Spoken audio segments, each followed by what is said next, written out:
Synthaholics. It's the Red Tribal Podcast.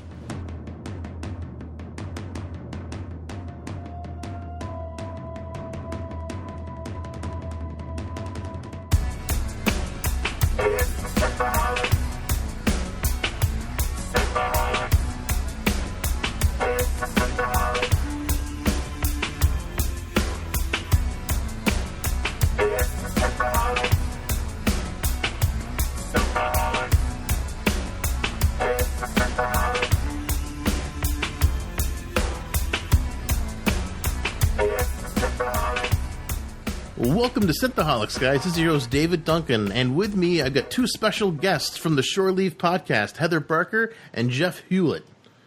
Yeah. Hey. Yeah, you got it. So I messed it up this time. I got it right back when we had Jeff on for Devil in the Dark. Oh, God, that was a great talk, too. That was a lot of fun. We gotta do more of those. Yeah. Oh, yeah, we'll get you back on to do some more. But today's going to be a little bit different. We're not doing an episode breakdown or a movie breakdown or an animated series breakdown. We're talking about the Star Trek convention, Star Trek Las Vegas. And I'm going to be educated today because I've never really been, and these guys are experts. They've been multiple times, and we're talking about Star Trek Las Vegas on a budget. Yeah. It can be done. Yeah, I think it's important to know these little tips and tricks on what to do because it is a very expensive endeavor. I save up all year to go, but there are ways to go and not spend $3,000 basically on a week trip. So we got to hijack an airplane. That makes that free, right? Or you can walk, depending on where you're coming from. We're both in Northeast, Jeff. I don't know if walking to Vegas is a... If we start walking now, just hang up the call, start walking now. We can make it. Do the Forrest Gump. Just run across it. Big, long beards by the time we get there. Yeah. Gosh, so the Star Trek Las Vegas convention, for people who haven't been or have never heard of it, is the largest Star Trek convention in the United States. They generally aim to have over 100 guests. I think right now we're like at 106, 107, and I think they generally meet that goal every year. One of the downsides is that over the years, so this year will be my 9th year. I started going in 2009. At this point, they kind of tend to just have the same people. So it's your major Star Trek cast, the secondary characters, which may be in a few story arcs or a one-off episode or whatnot. And then they try to get some of the writers, producers, behind the scenes people who've worked on all of the series there. So at this point, I've kind of seen everyone. This year specifically, they just made a really awesome guest announcement, and they're having astronaut Dr. Mae Jemison, who was also in an episode of Star Trek TNG Second Chances. So that's really exciting because over the years, I think a lot of us have expressed wanting to have, more scientists and whether they're on Star Trek or not, it's just really cool. Most of us Trekkies enjoy science. It's a good crossover. Yeah. Oh, yeah, for sure. So it's really cool to have guests like that. They used to have more. They used to have some NASA scientists come and do little panels, and they've kind of lost track of that in their most recent years. So having Dr. Mae Jemison there for me, that's the guest of the year. For me. Oh yeah, so somebody new to go in and interact with and hear from. Because NASA, just having a NASA panel, that would just be amazing to listen to. Yeah, and they did, at Mission New York. Mission New York did, yeah. They had a lot of science at Mission New York, and in the vendors area in Mission New York, they had a really big, nice booth setup there with all sorts of cool information and a nice video you could stand and watch, and scientists who actually come and talk to you, and you could ask questions. It was really, really great. We were talking about this after Mission New York last year, that we were hoping that Creation might take the hint and do something like this. So I guess hopefully we're getting back to that now. Yeah. Well, and it helps that she was in Star Trek, even though it was just a tiny, tiny role, but still.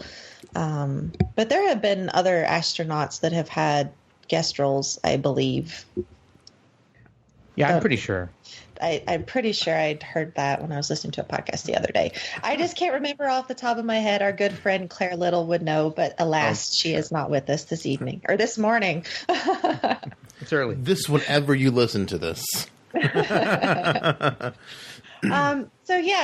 it's the biggest Star Trek convention. It is a 5-day convention at this point. It used to be a 4-day convention going, what was it, Thursday through Sunday, Jeff? Yeah, it was Thursday through Sunday, but I think they've lengthened it to 5 because of the 2 big anniversaries. Last year being the 50th of TOS, and this year being the 30th of TNG. So next year, I think will be the big litmus test whether or not they're going to go back to 4 days or keep it at 5. They'll probably keep it at 5 just to milk it as much as they can. Because money talks, as the expression goes. Although I just can't imagine doing a 5-day con. I've done PAX East a couple times, 3-day con, and I'm just wrecked at the end of 3 days. I just can't imagine. I think that once you go, because most local conventions for me anyway are 3 days maximum. Same here, yeah.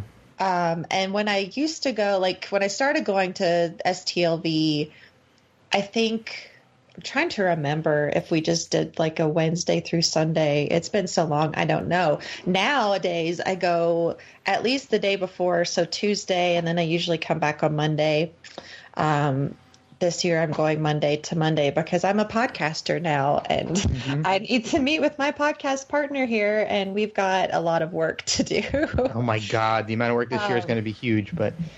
So we tacked on an extra day so that we can get some work done. The whole thing is going to be work. But so the biggest thing about STLV for myself, and I think I can speak for Jeff, is that over the years we've made so many close friends that are now our Star Trek family.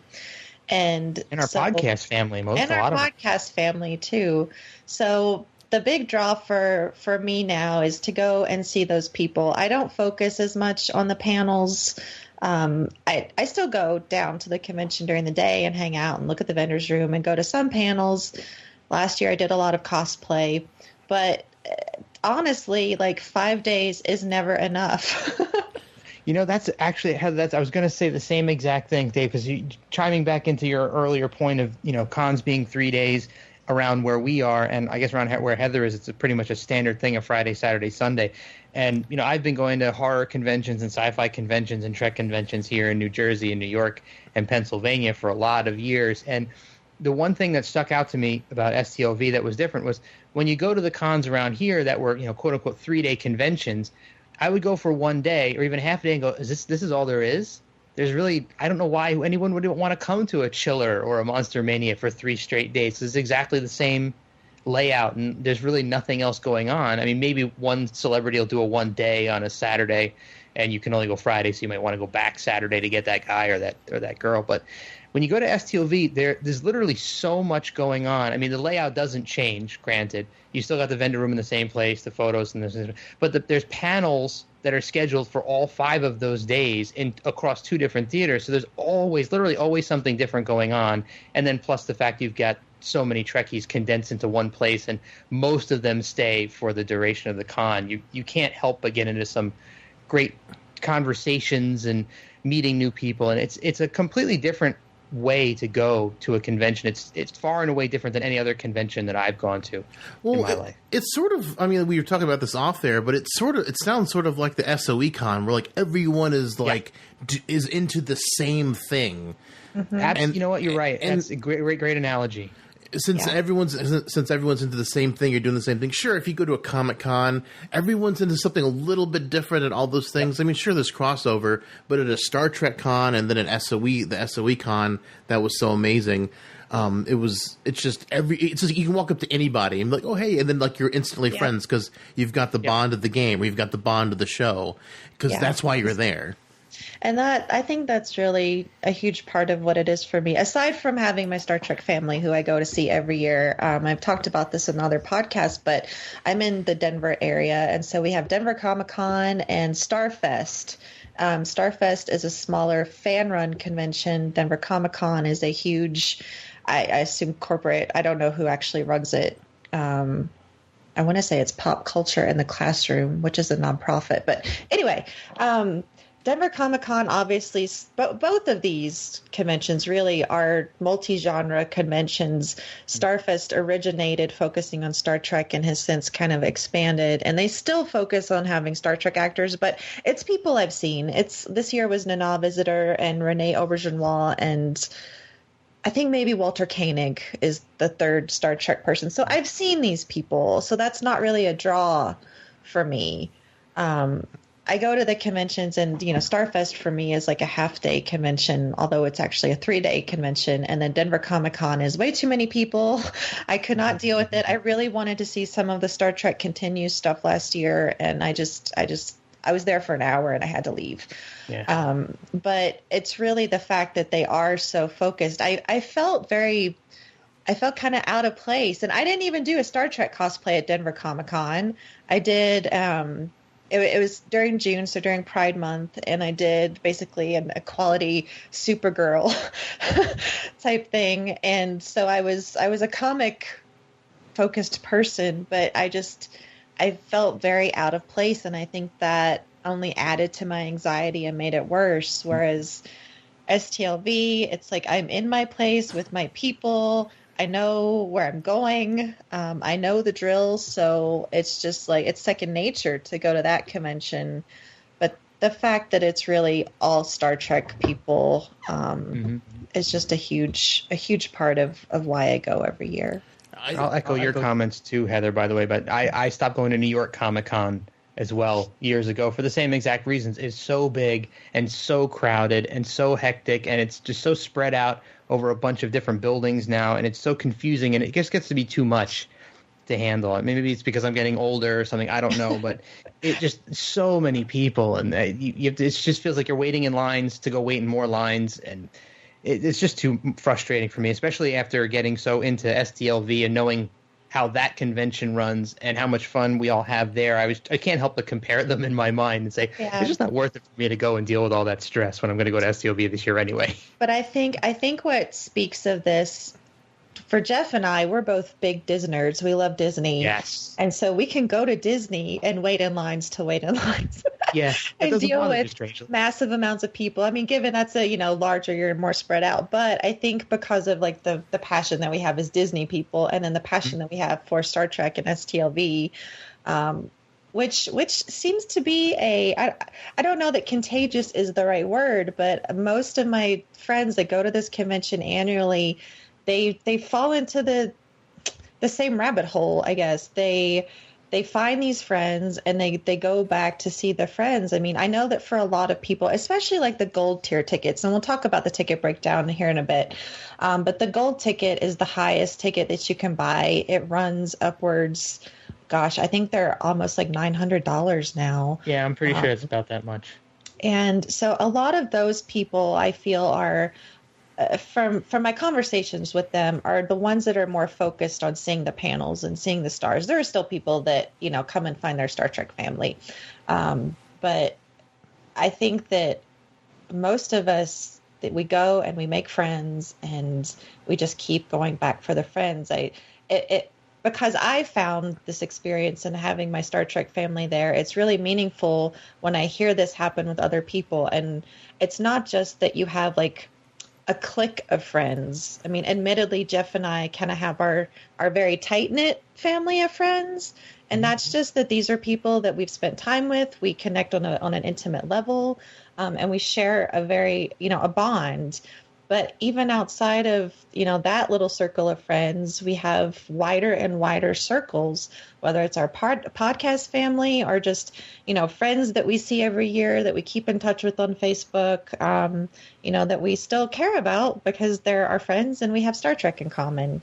So the fact that people continue to share this experience, I think, is just what makes Star Trek Las Vegas just an exceptional convention, despite any the money grabbing that a lot of people feel is part of that convention. I keep going back and I keep spending my money because I want to see my friends. So. Yeah, I want to go for the same reason. I mean, ever since I started this show, I mean, my my family of Star Trek friends has grown and grown and grown. I mean, I've got lots more people on my friends list since I started the show.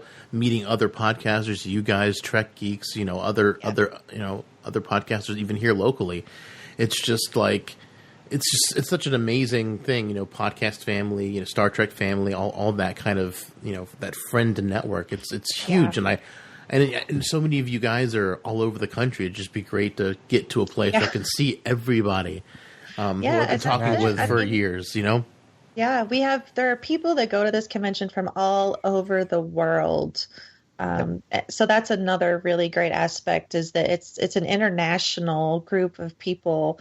So you can, meet someone. I'm in Colorado. I can meet someone from Japan. And it's just, that's what Roddenberry would have wanted, right? To bring all these people together to talk about this one thing. And, for me, so I didn't really become a hardcore Trekkie until I started going to this convention. I grew up enjoying science fiction. I didn't grow up watching Star Trek. It wasn't until adulthood. I watched Enterprise as it aired, which unfortunately for women, Enterprise isn't really the strongest Star Trek show for us. We don't have great female roles. I love T'Pol, I love Hoshi, but they're ultimately it's just not the best Trek to bring women into, I'll say. Which one would you say? Voyager? So of course you've got a female captain, so Voyager is great, but I think TNG is great too. I mean, again, I think Dr. Crusher is phenomenal. I liked Deanna Troi a lot. These days I feel that her character wasn't realized to its fullest capacity. I don't think it was either. Yeah, but so Enterprise, I got through the first 2 seasons as it aired, and I kind of lost interest. I still watched it, but I kind of half watched it. It gets so much better after the first 2 seasons, though. I know. Yeah, that's I realize that now, but unfortunately for someone who wasn't, a hardcore Trekkie, it was difficult to hold on to. It was difficult to keep watching, especially as a woman, especially without strong female characters. Again, no offense to Paul and Hoshi, but it wasn't until, and I saw Nemesis was my first Star Trek film in the theater. I'm so sorry. So I know, but listen, guys. So Nemesis, okay, it's got Tom Hardy, even though he was a tiny baby. I love Tom Hardy, and I loved him even then. Regardless of whether the movie was good or not, it's still my first Trek in a theater, so it holds that little nostalgic soft spot for me. Anyway, it was not until the J.J. Abrams 2009 movie that came out, and I liked it. I didn't have high expectations of the first film. I thought it was fun, and I was like, wow, it would be really cool to just go to a Star Trek convention, like only Star Trek. So, did a Google search, found this creation, Star Trek Las Vegas convention, and I was, in Colorado by that time, so it was a quick flight down, and it was just such an awesome experience to be around all these Star Trek people. And even then, I could look at the fans and I could see, oh, well, they're all friends. Like, that's a group of friends, and those people over there are a group of friends. So I could see these little, like, Trek family elements already. And I was like, I want that. I want those Star Trek friends. Oh, for sure. 9 years later, one of those people, especially my friend Sue, I remember seeing her and her friend Stacy at that first convention, and I was like, oh, they look so beautiful in their Star Trek cosplay. I want to be their friends. And now Sue is one of my best friends. So it was going every year. I went through a divorce. I went by myself. That was great. It helped me branch out and make more friends. I've continued to go. I've continued to make this, my little Star Trek family, bigger and bigger and bigger. And it's really going to this convention, meeting these people, that's where my Star Trek fandom really took off. I hope that happens for other people who may not be hardcore Trekkies by the time they go to that convention, but it's so immersive and it's Star Trek everywhere. And you're talking about all these different series and maybe you haven't seen, Star Trek Enterprise, but then when you leave, you want to go watch it. Like you want to watch it all. Yeah, especially because I'm sure you'll meet people who's, everyone different will have a different favorite show. And then you make friends with these people like, oh, I want to see this. I want to see why they like it. Yeah. Ultimately, after some thought, I've realized that, Star Trek has changed my life, not just a personal level of connecting with the morals and the meanings in Star Trek and the hope and the optimism, but the fans. I mean, I have met so many amazing people that despite the con depression that you get when you leave, you leave having these wonderful individuals in your life that are hopeful and positive, optimistic people. We're all human. We all experience life. So we have ups and downs, but we stick together through that. And it's just these Star Trek fans are a large part of what makes my life worth living. That's silly to say, I guess, but it just speaks to how going to a convention like this really impacts your life. And it may not be the same for everyone. I think some people go and it's not what they expected and they never go back. But for me, it's the best antidepressant I've come across. Oh, that's an awesome story. Similar to you, like the 2009 Star Trek movie kind of like got me into Star Trek. Like I've been a lifelong. I mean, my dad maybe watched Star Trek when I was an infant, and I watched it my entire life. But I just kind of fell off the bandwagon as far as like being excited about it because nothing had really happened in years. Yeah. And then the movie came out, and so I binged watched TOS to get ready for the movie to see if there'd be any like clues and stuff. Mm-hmm. And then I met a couple years later. I met a guy who's also into Star Trek, and we started this podcast. And it's just like that movie was the beginning of my re-excitement into Star Trek. So, I mean, people hate JJ, but I'm like, I think he did good by making Star Trek exciting again. Yes. Because it was the first Star Trek in almost 6-7 years? Yeah, I have opinions about each of those films. And, I think everyone's opinions are valid. But even if you hate all of those movies, you have to recognize that not only did it revitalize Trek for fans like us, but it brought in so many new fans. That 2009 convention, they asked us, we were filled in the main auditorium, and they said, how many of you are coming to this convention for the first time? And it was like half of the auditorium. That's awesome. I mean, so I am all for these movies. I think that Beyond is probably my favorite of the three. Mine too. Yeah, it's I adore that film. But so Star Trek Discovery, it's the same thing. It's new Star Trek, and I think that they're going to do a great job of giving us a Trek that Trekkies will enjoy. But they're also making this to attract new people, and not just people who have seen the JJ films, but people that are just looking for something new, especially some new science fiction, because we don't have a lot of science fiction on TV right now. That's true. So this is going to bring in people who may have never even watched Star Trek. And, with most of those people, once they find out that there's more Star Trek, they go and they watch the rest of it. And I think that CBS All Access is going to have all of the shows on CBS All Access too, so that not only can you watch Discovery, you can go watch the rest of the Star Trek catalog. Well, I'm interested on your take on this because, I mean, that's the expectation for Star Trek Discovery to bring in a whole bunch of new fans. But do you think, what do you think that paywall is going to do to that? Because, I mean, I know it's probably just a vocal minority, but even Star Trek fans are like, oh, I don't want to pay $5 to watch Star Trek Discovery. I'm like, come on. But, I mean, that first episode on CBS has got to be, amazing, and they've got to market it to death to get non-Trekkies into it, I would imagine. It's hard to predict, I think. I think it's really hard to predict. We've talked through this so many times on our own podcasts and with our own friends, and I think we're all in agreement that as far as we're concerned, the cost is not a factor. But I guess you really do have to recognize the fact that other people wouldn't agree with that, and it could wind up being an impediment. And we also had a couple of other discussions around the fact that CBS All Access isn't available on every single platform at this point. So you need certain devices to be able to watch it, namely either a computer or an Apple or an Android device.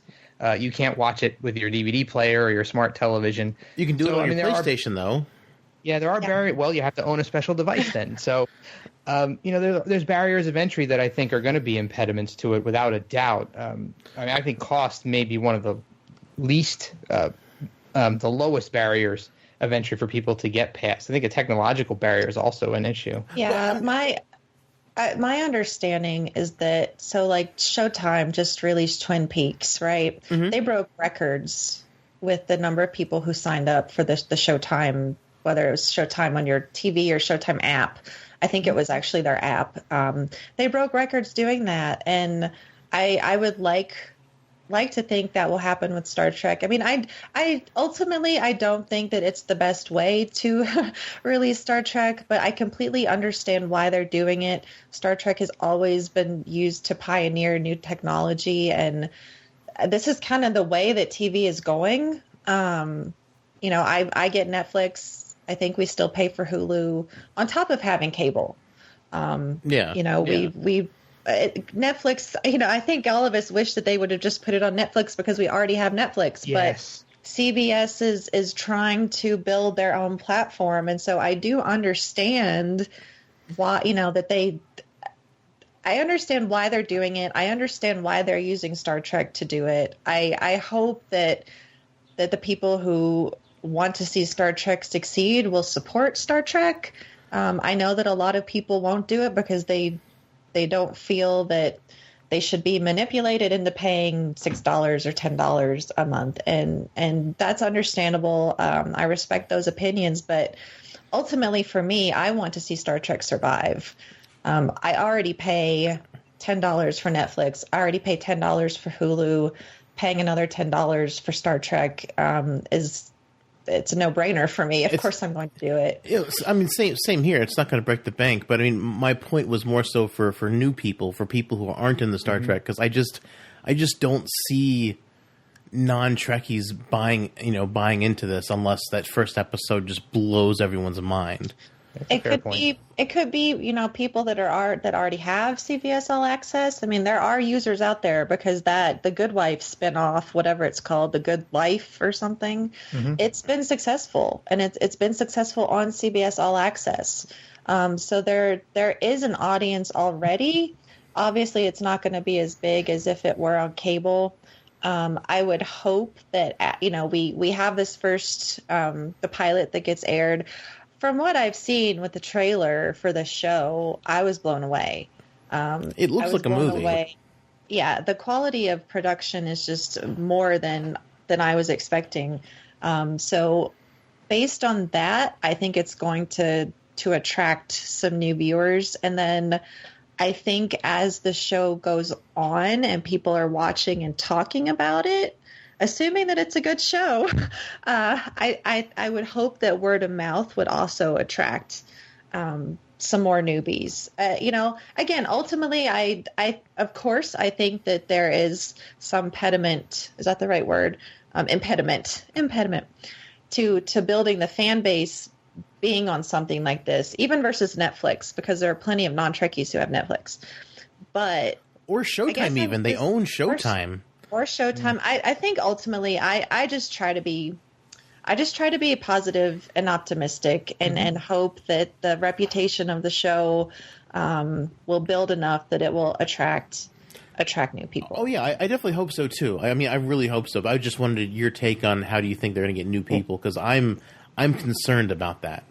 Yeah, well, don't forget, there's also an advantage to people who are outside the U.S. because it will be on Netflix for everyone else except for U.S. and Canada. Right, so everybody who We're has the a lucky Netflix few. account out there has a much better chance of attracting new people because it's a part of something they're already paying for.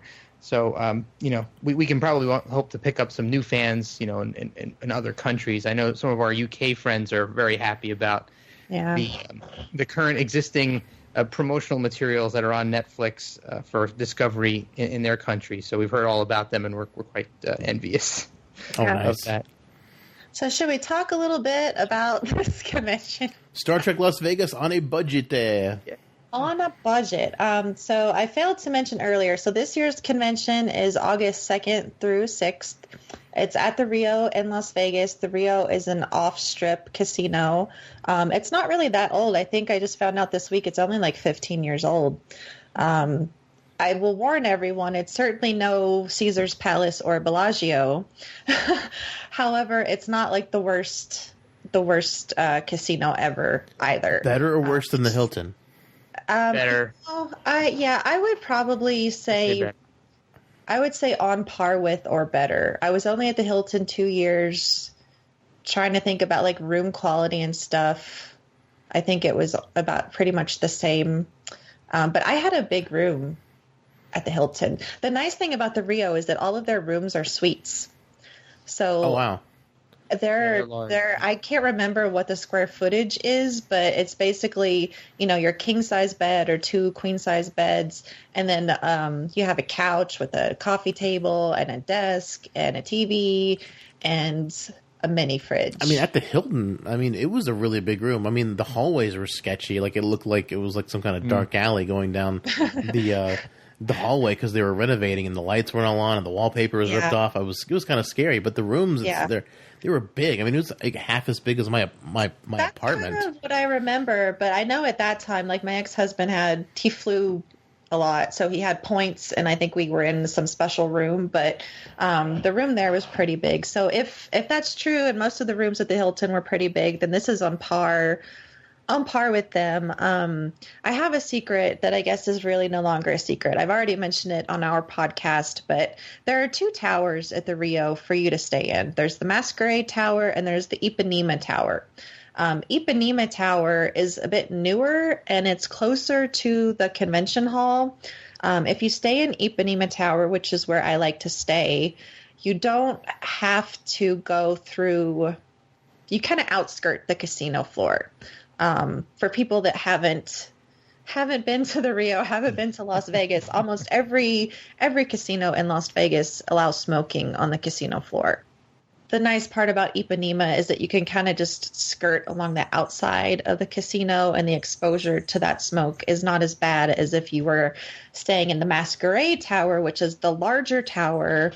It's been slowly renovated over the years. I think some of the rooms are still not renovated. Those seem to be mostly smoking rooms. So the nice thing with that tower is that you're closer to a lot of the restaurants. It's kind of hidden in the casino. Well, not, that sounds weird to say it's hidden in the casino floor. It's like off of the casino, basically, right, Jeff? That's how you would say it. Yeah, definitely. And so that has like 8 elevators to get to all of the rooms. Yeah. There's a whole bank of elevators there. Suite of elevators. Yes. Yeah. I think Masquerade might. Well, I think it's really one tower, but it's kind of split into 2, where there's a section of elevators that only go so far up, and then the other side goes higher. Exactly. Yep, it's exactly how it works. So, and just to throw this out there too, now that the Ipanema Tower, as Heather was saying, is closer to the convention floor, but the advantage of the Masquerade Tower is it's closer to where all the nightlife is. So, if you are a bar person and you like hanging out at night, which a lot of people at STLV do, the elevators are literally right next to that bar where everybody hangs out. So it's much easier to get to your room from the party area if you're staying in the Masquerade Tower. So there's advantages to both towers, depending on what your preference is. So if you want to get hammered, don't go to the Ipanema Tower. Yeah, it's a long walk. It's not that bad of a walk, but if you're hammered, when you're hammered, it gets so much worse. Yes, if you're going to stagger to your room, that is certainly the one to stay at. Okay, So as far as the Rio goes, Creation has worked out a discount code with the Rio. At this point, we are 38 days, according to my countdown, from the convention. I think at this point there are still rooms available at the Rio at the discount code. My advice is to always book like the month after the convention is over. As soon as they put up the dates for next year, if you know that you're going, go ahead and book those because they will go up once the first block sells out. Typically, they will negotiate for a second block, and then they will increase the price of those rooms. So right now, they have discount code will go from, it looks like Sunday, July 30th, all the way through Wednesday, July 9th. And it looks like on weekdays, so Sunday through Thursday, it's around $75 a night.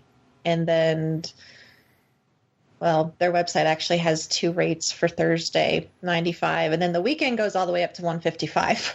So it's still expensive. That's where it gets difficult. The Gold Coast Casino is right next door to the Rio. They are about half the price of the Rio. I've stayed there once in 2012, and my understanding is that they've actually renovated that casino since, so the rooms might be even nicer. When I stayed in 2012, I found the room comparable to the Rio. The room was not as big, and the bathroom wasn't as nice, but for a room that you don't spend a lot of time in, it was certainly acceptable. The only caveat to staying at the Gold Coast is the walk. Yep. You do have to walk. Gosh, so a lot of people want to tell you that it's not a bad walk, and it's not terrible, but you do have to go, outside, like through their parking garage, cross a street, go through the Rio parking lot. You come in the opposite side of the Rio. So you come in like kind of by the buffet, and you have to walk all the way down to the convention hall. I would say that... And mind you, it's over 100-something degrees outside. Yeah, so yeah. If you're in cosplay, some kind of a uniform, that walk, August... Brutal. Vegas in August, the temperature certainly can be around 100, if not higher, especially including the feels like, it may be 96, but it feels like 112. So for me personally, it's not something that I want to ever do again. If you don't mind the walk, if you can deal with the heat, then I would say it's a solid... If you're not painted green or blue... Yeah, you might melt. I would say it's a solid, at least 20-minute walk from your room at the Gold Coast down to the convention center of the Rio. Again, the rooms are going around $45 for a weeknight, and then the weekend is $94 versus close to double that for the Rio. So it's certainly a good way to spend money. We also, Jeff and I both admin a Facebook group that's the Unofficial Star Trek Las Vegas Facebook group.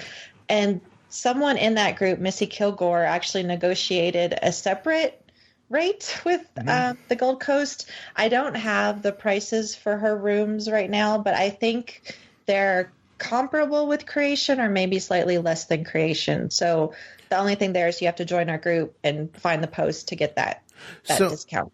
So with the Gold Sun being half the price of the Rio, is that the standard price of the Rio, or is that the discounted price of the Rio? The discounted price. The Rio is just expensive. I think it's probably too expensive. Yeah, for what it is, definitely. For what it is. But so I have fibromyalgia. So that's a neuromuscular pain disorder. Technically, it's a disability. Jeff can attest to the fact that every year I go and every year I wind up in some kind of pain issue, whether it's I'm not getting enough sleep, I'm doing too much, whatever. So for me, I need the accessibility of being able to just shoot up to my room and lay down for a little bit. For people that aren't like me, it's just nice to be able, if you've got to change your outfit, you're doing various cosplay, you can run up to your room and change it. You bought something in the vendor's room, you can run up to your room and drop it off. I have to carry it around. Yeah, so staying in the hotel is definitely perkier. Yes, and with the bar, there's nightlife. There are events hosted by Creation, like the karaoke. There are parties for certain levels of tickets. But even just us regular GA people, there there's bar life, and so you're hanging out with your friends at the bar, like I said, until the wee hours of the morning. And I don't want to walk across, the street at 3 a.m. Given that you can usually find people to walk with you, and I always advise that to everyone, because Gold Coast, you have to walk through their parking garage. And maybe it's just that I'm a woman, and so I'm very cognizant of stuff like that. But even just walking to my room at the Rio, I prefer not to walk alone. But ultimately, I find that the convenience of the Rio offsets the additional cost. And there's one really great thing you can do to save on that money, and that is to find a roommate or two or three. I went by myself in 2013, and I had a room by myself, and I was waiting in line to check in, and lo and behold, I wind up meeting by my Trekkie bestie, Claire Little, and we now share a room. So now we split that cost in half, and I know people, because a lot of us don't spend a lot of time in the room. They're doing cosplay, they're running around, so they share their room, usually like 4 people to a room. If you don't mind sleeping, if you don't mind sleeping with someone else, so the standard room will have 2 beds, and they're like, I think, double or queen size beds. And then you can request a cot or 2. And the couches. And there's a couch, and some of the couches might even have pull-out beds. So it's definitely doable. It just, again, comes down to your personal preference. I'm not a person who wants to have 3 roommates. No. So for me, it's not something I'd want to do. But for many people, it knocks down the cost of your room to a quarter of what you would pay, and you still get the convenience of being at the Rio. So plan parties is what you're saying. If you can stand changing with other people in the same room. Yeah, we have a roommate thread in our unofficial STLV group on Facebook. Oh, nice. So, yeah, we do that every year, and we just have, one spot where people can go and ask for roommates. And I always say, if you're not sure about a roommate, maybe ask them for some personal references. I know that might be awkward, but ultimately you want to protect yourself, right? Yep. I think most of the people in our group are perfectly safe people to room with. But again, it just really comes down to what someone's personal preferences are. But yeah, we found that thread to be helpful in connecting people. I think we've had success so far. That's really awesome that y'all that run the unofficial group for that, so you can help people out. That's really awesome. Yeah, the group is a fantastic resource for that stuff. I have to just humble brag here for a moment. The official creation group on Facebook has 14,000 people. We have under 4,000, and our group is way more active and helpful and insightful than the official creation. And you let guys post their podcasts, so thank you for that as well. We do. It's so it's the group is really focused. I didn't create the group. My friend Sarah Rules created the group. I think it was just because at the time the official creation page was and still is pretty heavily moderated. They will just go and delete comments willy-nilly sometimes. If you disagree with creation at all, or you say anything bad about creation, your comment doesn't last. So at the time, Sarah made the group, and she hasn't been for a few years. The great thing is that she'll be there this year with us, but she eventually stepped back from adminning the group and asked me to do it probably 3 or 4 years ago. I've been through a couple co-moderators, and then it just only seemed natural. I needed someone that I could trust. And so I brought Jeff on, and then we brought on our friend Jesse to help with moderation. We do moderate who comes into the group. We make sure that they're actual Star Trek fans. Otherwise, you get a lot of spammers and just strange people. So many spammers. And we do moderate the post just because we don't need a day. I'm trying to think of... Oh, gosh, I hate to even mention it on the podcast. I will, because I'd like to address it. So the Rio made the news a couple weeks ago because 2 people were found to have had Legionnaire's disease. this, I'll talk about that in a second, but I think we got 10 different people posting about Legionnaire's disease. Yeah, exactly. The same article in the group. So we moderate the post just so that we don't get a day when there are 10 different posts about the same subject. But we're pretty relaxed. So the point of posting, allowing people's podcasts, even though it's an STLV group, we do allow some non-STLV related topics. As long as it's Star Trek and as long as it's not offensive, we pretty much allow everything. I appreciate it. Yeah, well, we're happy to have you and happy to grow. You know, as podcasters ourselves, we understand the desire for exposure, and you're in a Star Trek group, so it's the best place to find new listeners. Very quickly, back to this Legionnaire's thing. So Legionnaire's is a type of pneumonia. Most people have no symptoms of it. It is contracted by, so it's basically spread through the water system, and it's contracted through like the mist off of water. So it could be. And there's a lot of misters in Las Vegas. Well, there's not in the Rio, but there are showers and there's, water in your sink. And so I think at the Rio, the most likely way people contracted it was through just taking a shower. Like I said, I've been going to the Rio since the convention moved there in 2011. And fortunately for me, I've never gotten sick.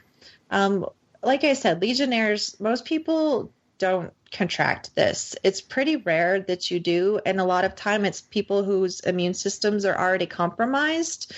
I know that because this made news, the Rio is being proactive and doing what they can. I think we're still waiting on the news of what they're doing. My understanding is that they need to disinfect like their air conditioning, like their water cooling system, and however they'd store their water. I don't know. I don't know about that kind of stuff. But my belief is that since this made national news, and I mean it was all over the place, that the Rio is going to be responsible, as they have to do to adhere to health codes in Las Vegas. I expect safety. Yeah, I expect that by the time the convention is here, if not that they've already done it, they're taking every precaution to get rid of this. I will say a lot of people get sick after the convention or at the convention, and it's not Legionnaires, it's just con crud. And that's because, if I spend $3,000 to go to a convention and I get a cold beforehand, I'm still going to the convention. You got that right. Oh, yeah. And it's not quite like you're sick and, you miss a day of work not to infect other people. It's certainly unfortunate, but at the same time, I don't expect someone who spent so much money to not go to this convention because they're sick. When you're in an environment with circulated air, whether it's an airplane or a hotel, when you are not drinking enough water, when you are not eating well, you're not sleeping, you are running, every day back and forth, you're putting your body at a disadvantage. You're just more susceptible. You're more susceptible to getting sick. And so a couple years ago, yes, a lot of people got very sick. Some of them had pneumonia. A couple people in the group actually said, they were diagnosed with this Legionnaires.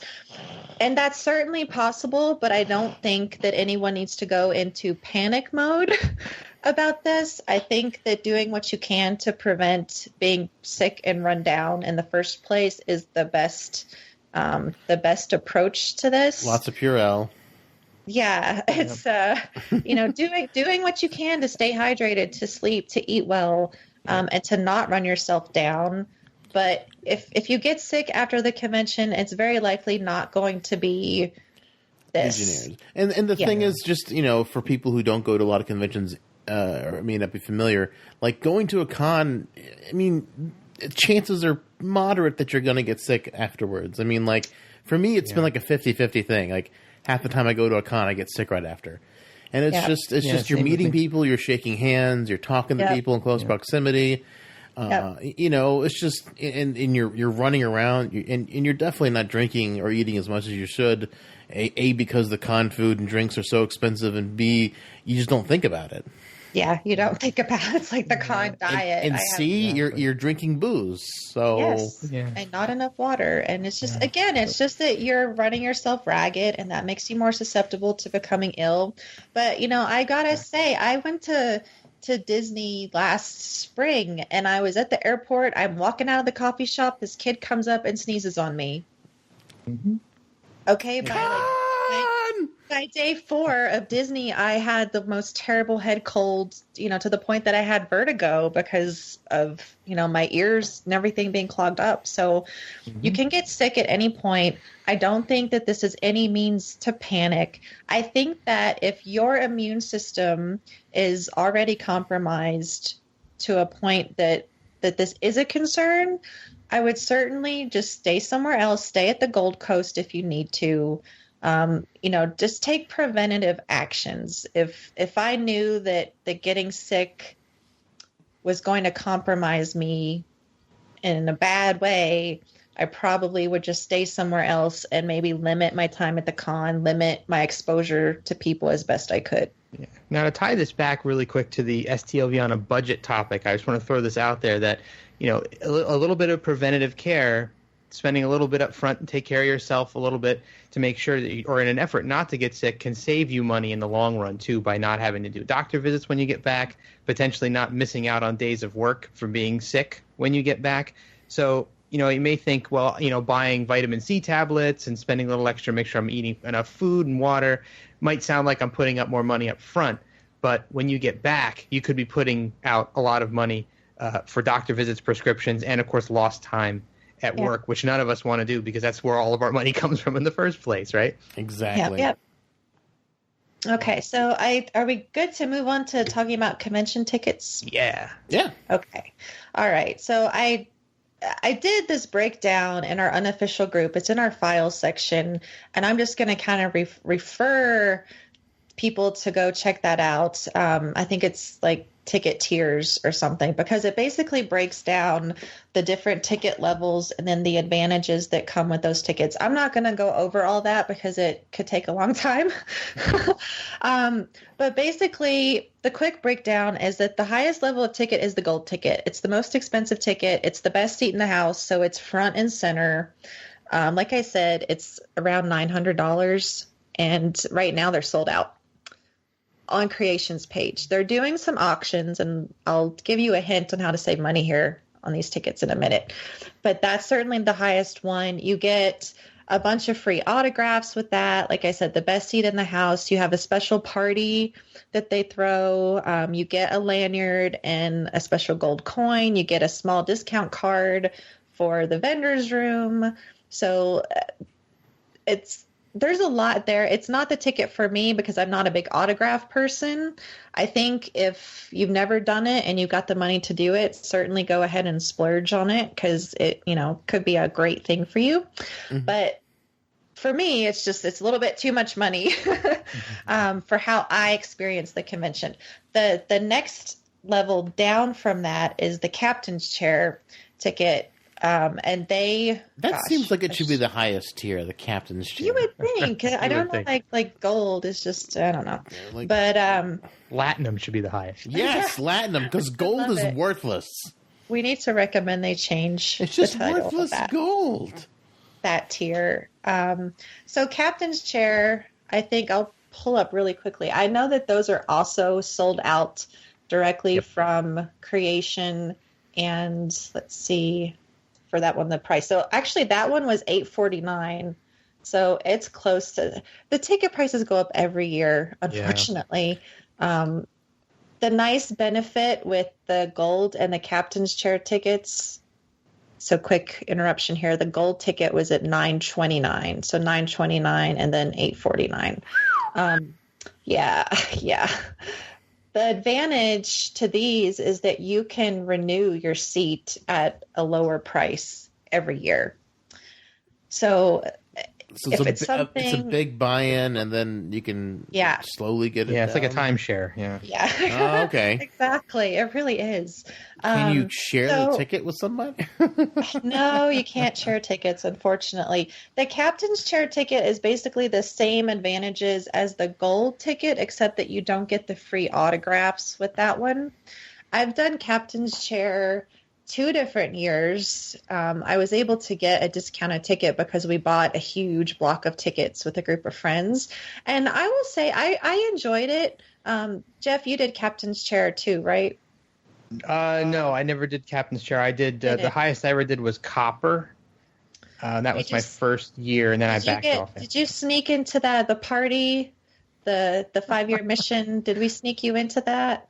Well, I've been friends with the band for quite a few years now, and that one year that we were all together and they were playing the party, they got us into the party as kind of like friends of the band, helpers of the band, roadies. So they kind of had us carry some of their gear up to the party, and we wound up being able to stay, which was nice. Well, that's cool. So I remembered you were at that party, so that's why I thought you had that ticket. But so it's, again, you have better seating. It's still front and center. It's just behind the gold seats. So it's definitely a nice advantage to be a little bit closer to the stage, and you can see people better without having to just refer to the screens that they have. But you have your own special party. So there's one night for gold, and then there's one night for captain's chair. And the thing I didn't mention earlier, those parties have a free meal. It's at the Voodoo Lounge, so it's all the way at the top of the Rio. You have a great view of the Strip. These parties are highly populated, and it's very difficult to find a seat if you show up on time.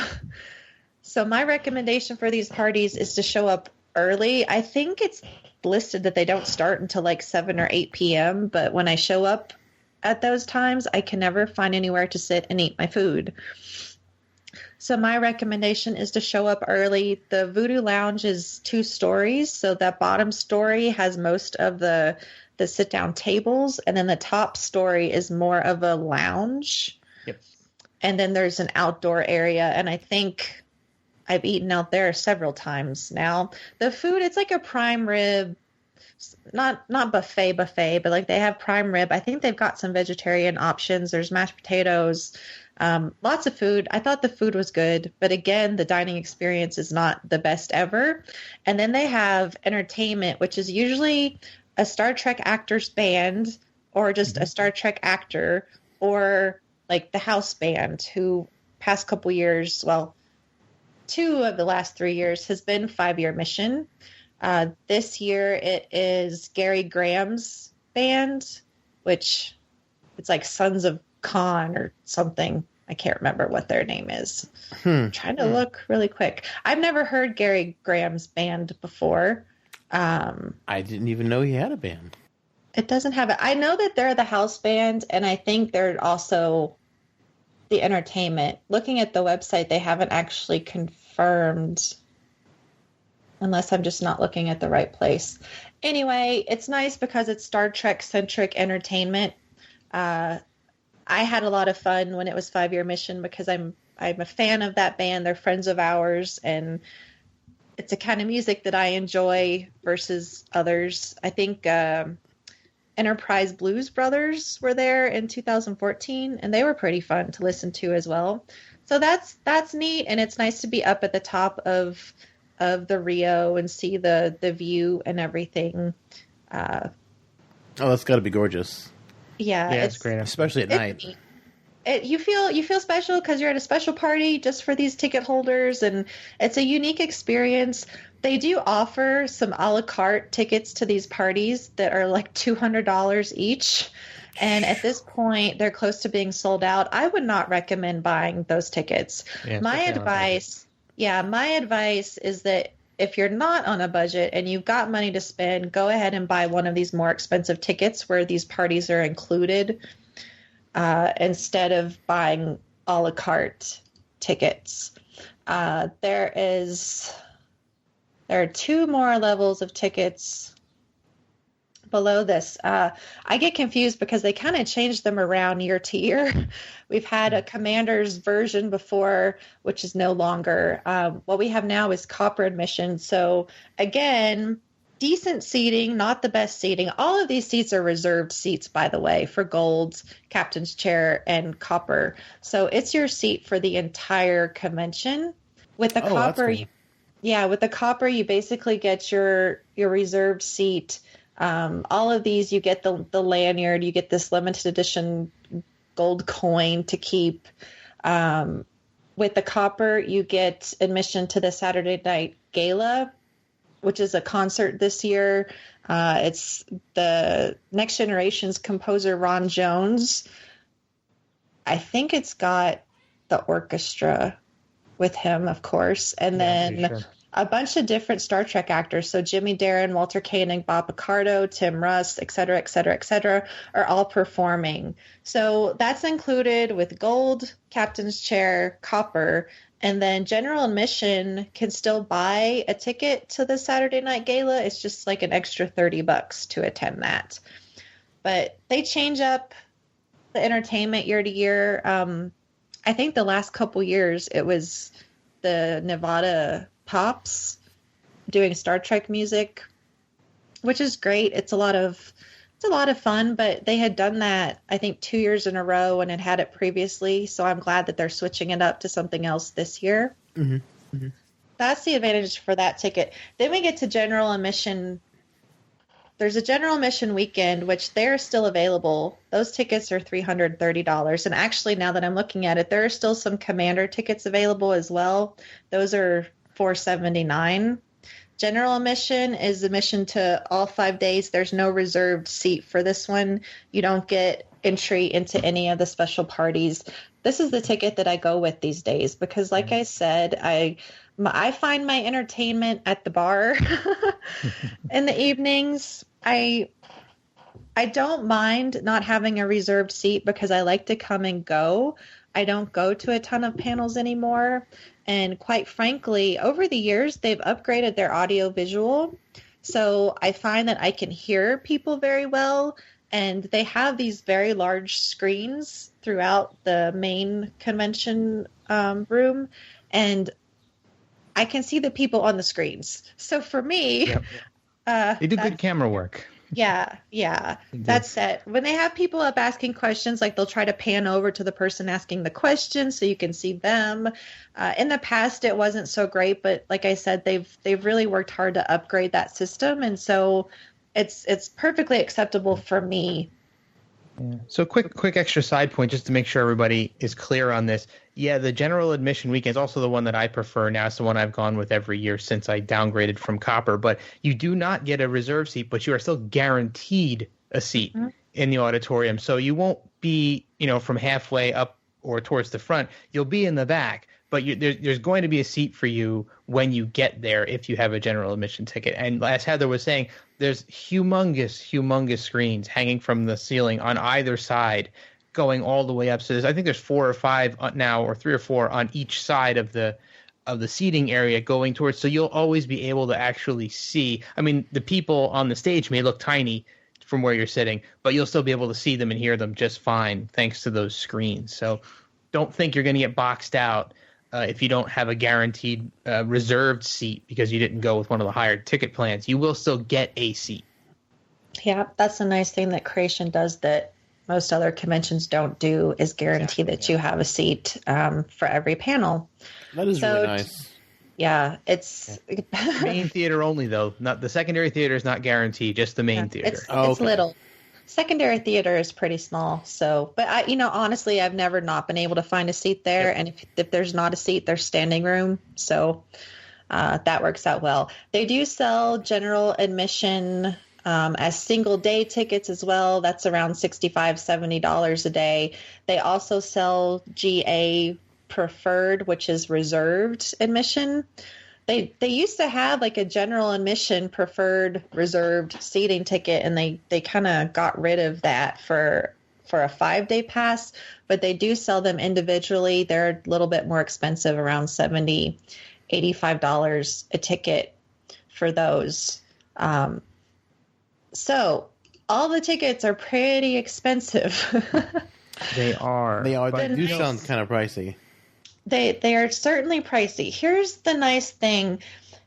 So last year, the 50th anniversary convention sold out like 6 months before the actual convention. So what we did within our unofficial STLV group was make an offshoot group. So it's STLV buy/sale group on Facebook. And those are basically secondhand tickets from, people who bought the tickets but are not going to be able to go to the convention. We had closed the group after last year. We reopened it due to requests from the group this year. And right now, there are tickets of all levels available in that group at discounted prices. So I'm hoping that people reference this for next year. It will be the same situation. It seems like there are always people who buy tickets and then plans change and they can't go. I know that one person just sold a bunch of 5-day GA passes that are normally $330 for $250. Wow, nice. So it's a really great way to save on your ticket. The only thing is that it's a caveat emptor, use at your own risk group. Yep. We do our best again to moderate that group, moderate admission to the group so that it's people that are already in our unofficial group, or you can tell that they're Star Trek fans, so they may be interested in coming. But we certainly recommend just using something like PayPal, goods and services to send money because that will protect your purchase. You can always ask for personal references from someone, but it is an at your own risk group. The way that creation tickets work is that they have a barcode on them. You take your ticket when you register, your barcode gets scanned, and that is the owner of the ticket. So if someone were to duplicate the ticket, you could have 5 tickets with the same barcode. Whoever gets there first gets the ticket. Everyone else gets turned away. We've seen this happen too, by the way. This is not just conjecture. No. Well, we haven't it seen this. We haven't seen it within this group.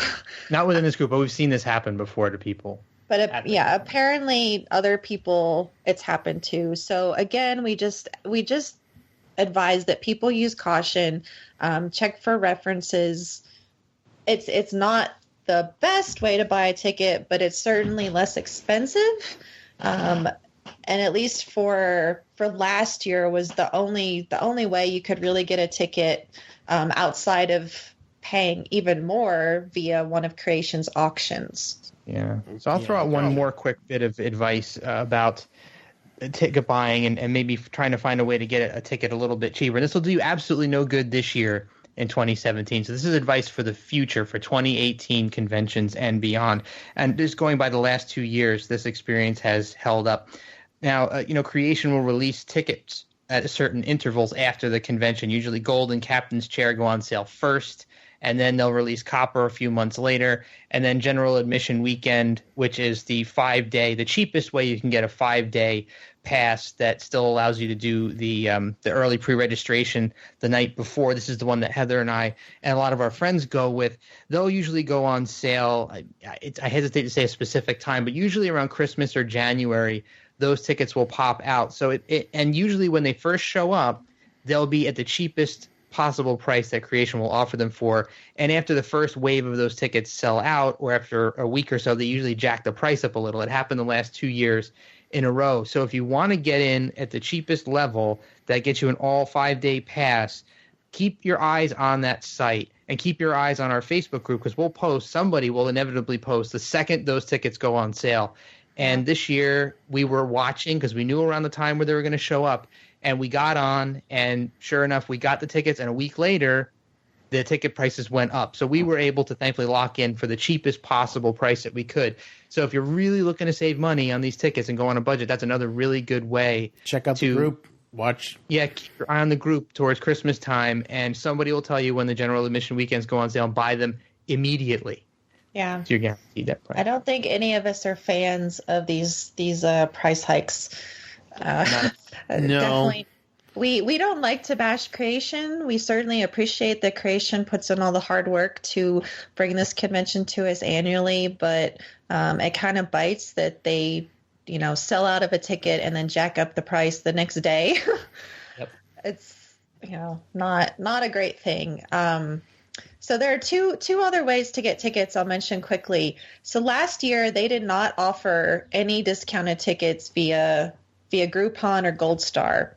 However, they used to do so in the past, and right now, so we're almost the end of June, they really should have popped up already, but they may still show up. So Groupon.com and goldstar.com, Creation will sell them some tickets, usually just the weekend general admission, or just weekday. Single days, sorry. yeah. Yeah, single day general admission, usually about a 50% discount on the ticket cost.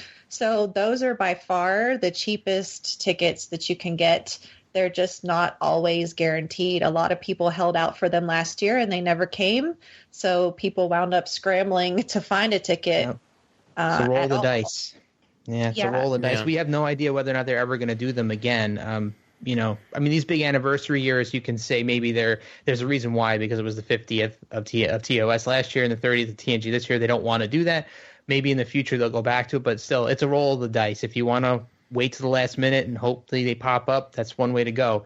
But it will save you money, but just don't be surprised if they don't show up. Yeah. And then the last way to get tickets is to win tickets. The past couple years, StarTrek.com has done a contest you could enter to win tickets. And this year, I have an insider tip from a friend of mine who's going to be giving away tickets via, I think it's a local Las Vegas radio station. So she will be posting in our group once that contest goes live. So keep an eye on the Unofficial Star Trek Las Vegas Convention Facebook group to win those.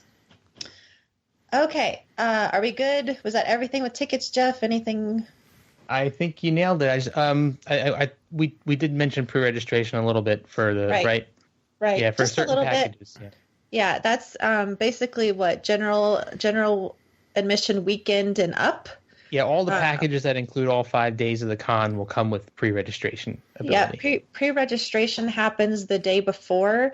So generally it's the evening before and starts around 6 o'clock. They do it, it's kind of timed release. So like 6 p.m. will be the gold people, and then 7 p.m. will be captain's chair. Last year, they did it during the afternoon. So yeah, they started earlier. Like early afternoon on Tuesday, you could go and do it. And then the biggest perk to pre-registration, aside from, you get your badge on your lanyard, you get your little packet with your program, is that you get access to the vendor's room the night before. So it's fun to get to see your friends. Dibs. Yeah, first dibs at everything that's there. For me, I love the vendor's room. It's a room full of Star Trek things to spend your money on. Our biggest thing we're friends with a lot of the vendors. We do some vendor specific episodes so that they can talk about what they're bringing. Our friends like Danny Schwartz of Shop LLAP, Mickey Gunter of Make It So, our good friend Larry Nemechek, lots of friends in the vendor's room. So we wanted to get down there and see all those people. But last year, they had pre-registration in the afternoon, and then vendor's room access was in the evening. And for GA weekend, they had told us to come at something like 8 o'clock, I think. And we went down at 8 o'clock, and they're like, nope, come back at 10. Yeah. Oh, man. A little bit of a fiasco. Yeah, not well organized. And I think that night, the vendor's room actually closed at 10 or 11. And so it was like an hour before closing that we got to go down and see everyone. But for me, that's a really fun perk of buying the GA weekend or above, is getting to do that pre-registration. And it lets you skip the lines too, by the way, because if you pre-register, even with the general admission weekend, which is the cheapest all access pass for all 5 days, and you do the pre-registration, they'll give you a badge and a wristband, and every day you don't have to go and register again. You can just walk right into the convention hall and bypass the whole big line, and it saves you a ton of time. And even on a budget, time is still money. So it lets you get in there faster Yeah, I'll say this quickly and then we'll move on to some other topics, but you know, tickets are non-transferable. You can't buy a ticket for yourself and give it to your friend. What they will do when you pre-register or when you register daily is you get, number one, a wristband. So you have to have that wristband on to access the convention area. Security was a bit, just trying to think of a, I guess it was just there was a higher level security last year with it being the 50th anniversary, and they didn't want people who didn't buy a ticket to sneak in. I don't condone sneaking in. But in the past, a lot of people have done what they call hall con, which is where you just walk through the hallways and you don't get to go into any of the main rooms because all of those rooms have attendees looking for your wristband or your lanyard. Yep. Last year, they really cut back on even allowing people into the hallway. I assume the situation will be the same this year, but you do need to have a wristband to get access to the convention area, specifically the rooms. Yeah, and that used to be a creation staple, by the way. Even at their smaller conventions like here in New Jersey, you could walk through all of the open areas without actually having to buy a ticket. And I think they've just recently started to change that, especially with all the security things that are going on. They want to make sure that we're safe, and of course they also want to make sure that we all have tickets. Oh yeah, yeah. Must spend the money, people. So I think we're going to talk a little bit just about transportation really quick. Yeah. Because we have a few tips on how to save money there. I think the biggest one is airfare. I'm lucky because I'm just in Denver, so my ticket, it's still not cheap. It's still around $250 for a 1 hour flight both ways. Mm-hmm. But that one, I don't have a lot of insight on saving on airfare aside from doing things like, using your points. A lot of people get free airfare points if they use their credit card, or they're just frequent flyers. So you get points that way. That's how I used to go. I know you can open some credit cards with certain airlines and they will give you a free flight somewhere. So that's an option. And then I fly Southwest when I go to Las Vegas, and Southwest just did a sale where airfare was starting around $50 one way. I will say that the $50 flight took off at 5 a.m. Ouch. So, yeah, it's not one that I would typically choose, but if you don't mind it, it's certainly a much cheaper way to get a flight to Vegas. Jeff, do you guys have any tips on airfare? I do. I actually, as a guy who travels, I've been to Vegas. Like I said before, I've been to Vegas so many times I've lost count, but I do travel quite a bit. And this does require effort. And of course, all money saving usually requires some effort. But the method that I use, and I'd like to call it airline roulette, is, start looking about 4 to 5 months out from when you're going. And not that you're going to buy right then, but look at the airlines that are flying from where you are to Las Vegas and note the prices. So go on. Usually the prices seem to fluctuate on Tuesdays and Wednesdays. They'll stay pretty consistent on other days. So go and look and start writing down the prices. Every couple of days, go search for your trip. Start writing down what the prices are, and you'll start to get, over the course of a month or so, you'll start to see where the high points and the low points of the airline tickets are. So it's kind of like a roller coaster. You may see some prices that you think are absolutely insane, and then 2 weeks later, all of a sudden, they're $100 cheaper or $150 cheaper, and then they'll go back up again. So once you feel like you've seen the range, when you get to about 2 months out, 6 to 8 weeks out, as soon as you see that low price that you've seen before hit again, buy at that price, because it's probably not going to go any lower. It takes a lot of effort to do this, but I've done this year after year after year with Las Vegas, and you'll wind up surprised. Usually from the East Coast here, my prices range about $480 to $520 round trip to Vegas, and that's kind of been creeping up and up and up over the years. But surprisingly, they'll be able to catch a price that's $50 or $60 lower just by doing this price watching scheme. And it actually works out. Like I said, it takes a lot of effort, it takes a lot of time, but it will save you money.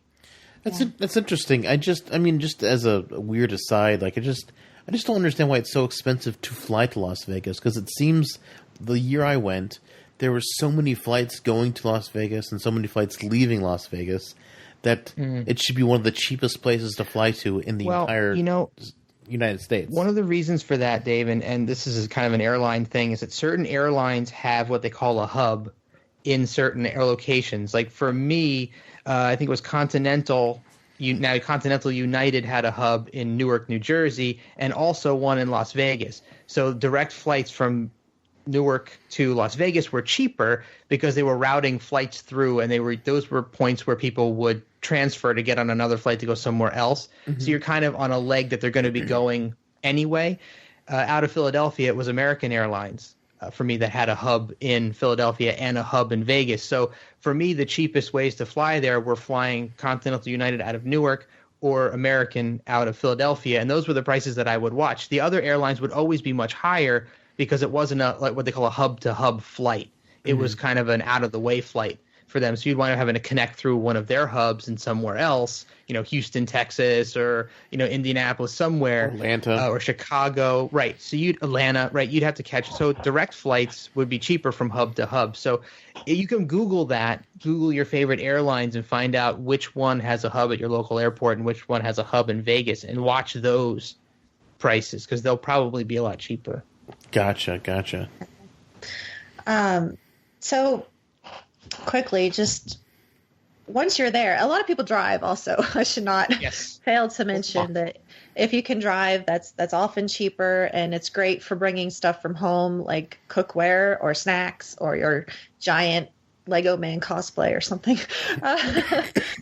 But so once you're there, you're going from the airport to the Rio. There is no actual shuttle specifically for the Rio from the airport. So don't even think about that. My favorite way, the easiest way to get from the airport to the Rio is to just hop on a taxi. And again, I share a taxi with my friends.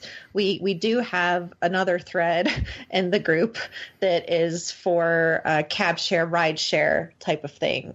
So a taxi from the airport to the Rio is around $20, give or take, maybe 25 with tip. And so you can easily split that between 3 or 4 people. There's no shuttle at all, not even a shared shuttle that goes to different casinos? Yeah. There is one, and it is very cheap, but it stops at many different places, so it takes a long time to get where you want to go. It's about $7 one way, so $14 round trip. That's what I did when I went to the Hilton. I went to all these different hotels, which I didn't mind because I'm like, it's midnight, and I've never been to Las Vegas before, and it's nighttime. I get to see all the casinos. Like, that's fine. Yeah, that works. Yeah. If it's not an issue to take some time to get there, certainly choose that option. A lot of people do.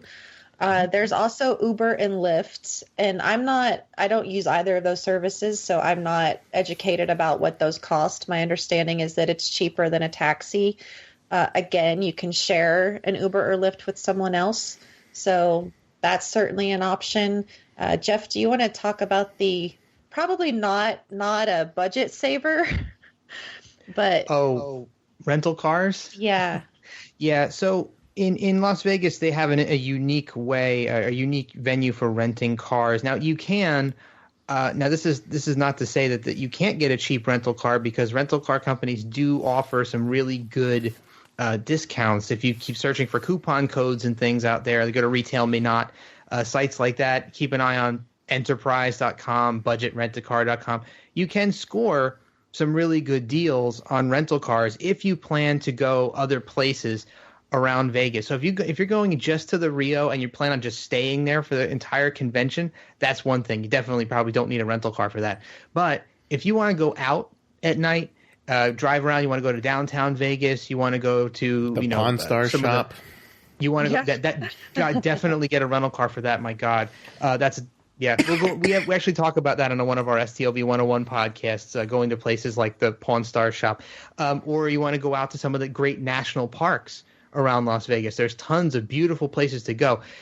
Getting to those places by taxi or by other means that it's not a rental car is quite expensive. So the value proposition of a rental car goes up if you're going to be traveling around Vegas to go to other places and see other places. So when you get to the airport at McCarran Airport in Las Vegas, there is a shuttle that'll take you to what they call the rental car center, which is maybe 10 minutes away from the airport, and all of the rental car companies are in one place. So wherever you're renting your car from, you don't have to worry about finding that kiosk at the airport. They'll take you by a shuttle bus to the rental car place where you can pick up your car and drive. So my advice to you guys out there is to search for tickets or discount codes or coupons online. Some of them will give you a discount if you sign up for their membership, like you sign up for Enterprise Rent-A-Car, membership program. They'll give you a discount you can use, and they're really, really good. And you can pick up your car right from there and drive to the Rio. And there's plenty of parking. There's a garage at the Rio you can park your car in. I highly recommend that you park on one of the floors that's covered in the garage, so your car isn't blazing hot when you get into it when you go to leave the Rio, because it gets insanely hot out there. But it's a good value proposition if you plan to go out at night a lot, and not so good if you don't. However, I would say, so right now parking at the Rio is free, and Rio is one of the very few that has free parking. If you're going to go out to another casino in the evening, you're going to pay for parking. So in that case, and I don't think that the parking is cheap. I think it's at least like $15, $20. Yeah, that's a recent change too, sadly. Yeah, it used to always be free. Yeah, if you're going to go to another casino, the getting a rental car for stuff like that is not the best option. In the past, I was basically get to the airport, grab a taxi with Claire, hop over to the Rio, and then we really never leave the Rio for 5 days or whatever. But it's an option for people that definitely want to see more, and there are certainly ways to save on doing that. A quick aside, if people do want to venture onto the Strip, there is a shuttle. It's owned by Caesars or Harrah's Entertainment, whoever owns all those properties at this point. That is a free shuttle that will take you from the Rio over to the Strip.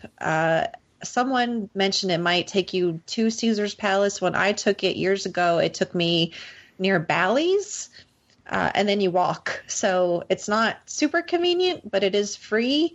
It can get delayed at times. So again, not my favorite way to get to places, but it is free. You cannot walk from the Rio to the Strip.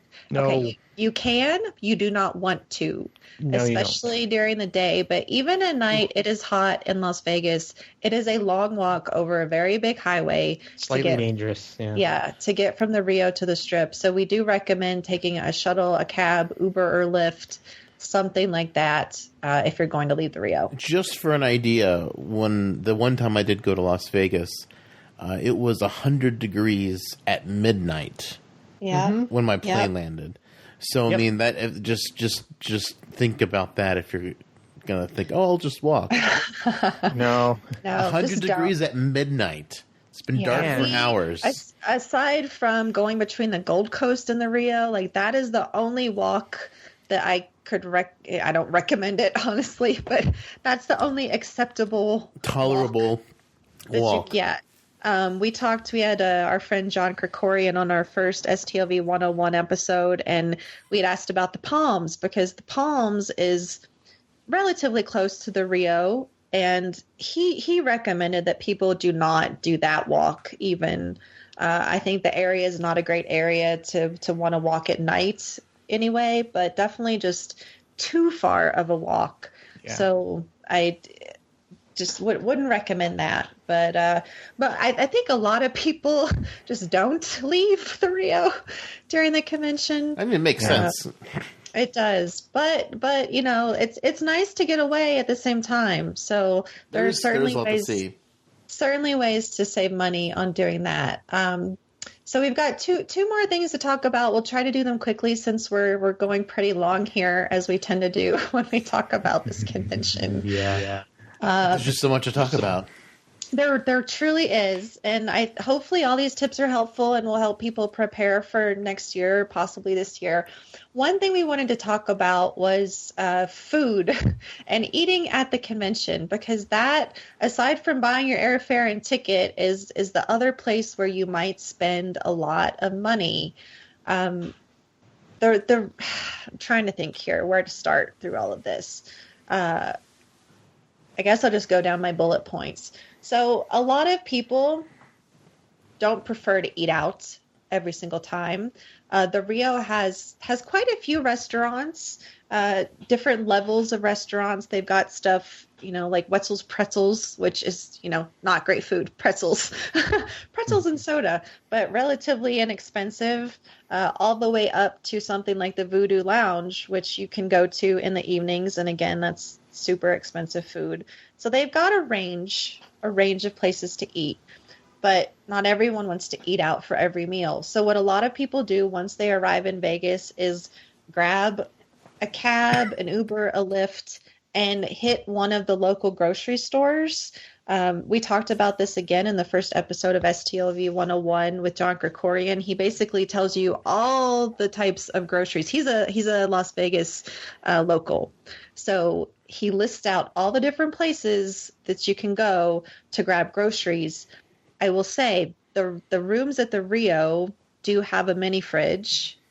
When I stayed at the Gold Coast, I had to ask for a mini fridge. It may have been free of charge. It may have been like a $10 fee, but there was not a fridge in the room.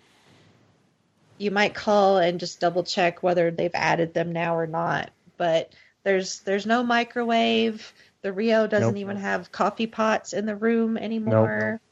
So, Oh wow. Yeah, just keep in mind if you're going to go to a grocery and you've flown in, so you don't have a car with a cooler and all that you're limited on the space you have in your mini fridge. But you can buy things. You can buy dry goods. You can buy sandwich fixings. A lot of people do that. And we've got threads in our unofficial group with ideas of stuff that you can buy, stuff that you can bring. My second note here, make sure that whether you're at the Rio or the Gold Coast or really any casino, that you get their total rewards card or whatever it's called for their casino. But it's basically a discount card. It's the way that they log you into their system and keep track of how much you're spending. But for the total rewards card at the Rio, you save at least like $1 on meals in certain restaurants. So like American Bar and Grill, everything, I think you save around $1 or $2 on what you order. So it's not a huge discount, but it's it piles up. Yeah, it's a little way to save some money. If you're flying in, you can also bring snacks, like non-perishable snacks, in your luggage. Depending on what you have, you can ship stuff to the Rio. So you want to ship some dry goods, or you want to ship your crock pot. Your coffee pot. You want That's actually that's a great point, Heather. Just we want to emphasize there is a UPS inside the Rio, so you can ship things to the UPS store inside the Rio, and you can pick them up at the UPS store. I actually plan to do that this year because I have so much stuff that I need to bring with me. I'm going to ship a box and pick it up when I get there. Yeah. So you can easily ship some of your stuff from home, even groceries. I wouldn't ship alcohol. I don't know if that's legal to ship alcohol to Las Vegas or not, but definitely all the cheap dry goods you can get from home, ship those in. Yeah, I do know people that have shipped like their crock pot and other portable kitchen machinery to make food, and then they either ship their dry goods or they go to the grocery and get that stuff. Again, if you're on a budget, you can price that out and determine whether it's going to be less expensive. It probably is, even if you have to pay a little extra to ship, your crock pot. It's probably still going to be less expensive than eating out. Two or three times a day around the convention. True. And plus, checking a bag, let's not forget, checking a bag on an airplane now is getting so expensive because you have to check it both ways. So, throwing a bunch of stuff in a large suitcase or carrying 2 large suitcases with you that you have to check is going to cost you probably more or a lot more than it will to ship a box to and from Vegas. Yeah, probably. One of the things I like to emphasize, I already talked about it, is to hydrate. Oh, God, yes. Number one, you're in Vegas. I know that you're inside, but some people do walk outside Vegas. Aside from that, you're very active at this convention. You have to walk down to the convention hall. It's not crazy. It's maybe like 5-10 minutes, but you're still very, very active, and everyone tends to forget to drink water. A lot of us go to the bars at night. We're drinking alcohol in the evening. You just don't think about hydration. Yep. So, I like to buy some bottled water when I'm there. Last year, Jeff had the rental car, so they got some water at a local liquor store. They do sell water in the Rio gift shop. I don't think it's exorbitantly priced, but it's obviously going to be a little bit more expensive. However, the convention hall area, they have water stations available in pretty much every single room. Yep. And that water is free. They have cups to drink the water, or you can bring a bottle from home, or like maybe buy a bottle just one bottle in the gift store and then refill it as you go throughout the convention. So I just can't emphasize it enough. And even though I do, I don't always remember.